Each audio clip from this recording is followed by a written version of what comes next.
Tonight, from Arrowhead Stadium in Kansas City, it's a special prime-time edition of the NFL on EA Sports. The calendar has turned to December, and we're in the home stretch now as we're underway in Week 13. From a yard or two deep, here comes the return. And ultimately cannot get this out to the 25-yard line as he's dropped it to 23. Well, the Denver offense ready to take over for the first time. Get a look at their 8th-year quarterback. His first season as a Bronco, though, Teddy Bridgewater.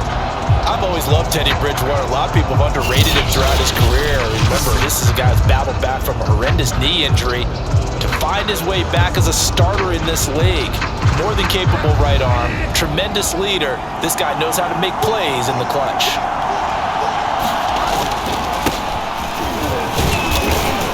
And he'll work this forward for about 3 at second down.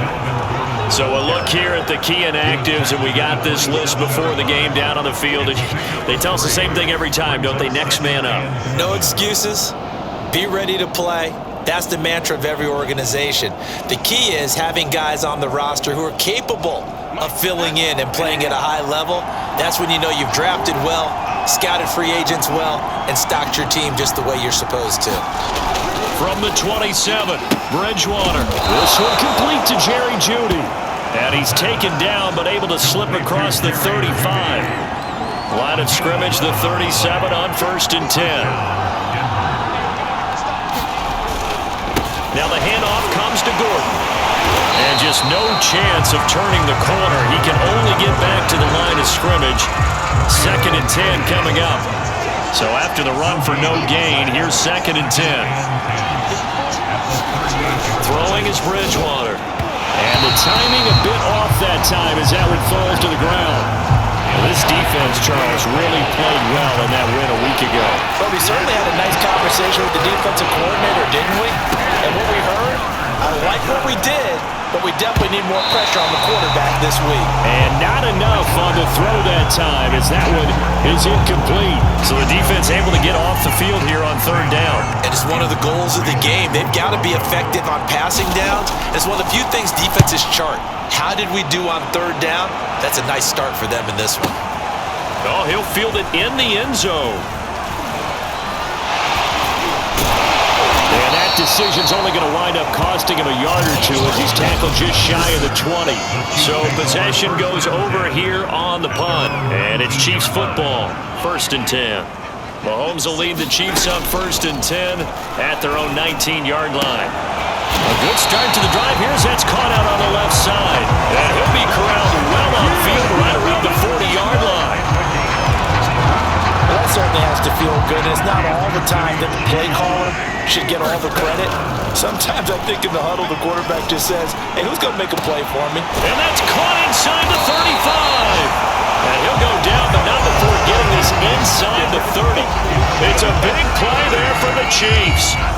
Now, we know this offense has the potential to strike quickly, and they just bit off 2 huge plays on back-to-back snaps. So on the other side of the ball, you've got to go band of brothers thought process. No one and in for the Chiefs touchdown.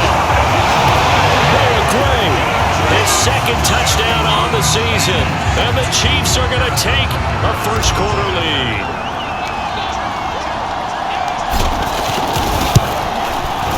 Extra point by Butker is on target, and that makes the score 7-0. The drive there only spanning 3 plays, and it winds up with the Chiefs hitting pay dirt. Now after the touchdown, here's Butker on to kick it away. And here comes a return from just beyond the goal line. And he'll be dropped at the 21-yard line, so bringing it out of the end zone proves not a good decision, loses him about 4 yards. The Broncos onto the field, ready to start their next drive. They currently sit 1 game over 500 thanks to their victory a week ago. But Charles, they've been really an up-and-down team all year. Do you think that they have enough to get into the playoffs? Well, you did mention they've been up and down all year, so to me, it depends on what week you catch them. When they're at their best, I think they're definitely playoff worthy. But to me, they haven't been able to bring the intensity week in and week out, and that could be their Achilles heel. I'm looking at this with my defensive eyeglasses on because you remember the old days when a tight end saw a linebacker covering him and thought he had a mismatch? But the way they can run nowadays, not necessarily so. They gave it a shot downfield. That one incomplete. They'll take this to the other side of midfield before going out of bounds. A big pickup there on the scramble. That's something you have to be aware of as a defense and have to find a way to account for him. And if you're not going to use a spy, you're telling your guys to keep your eyes on him, because when he breaks out and makes plays like that, all he does is hurt you. Have to at least be able to contain him somewhat. There they could not. On 1st and 10, Bridgewater. He's got his big tight end, Fan. They'll contain him to just 4. 2nd down. And let's face it, you can put any Halloween costume on him. You're not going to be able to disguise him, because for a tight end of his size, difficult to sneak him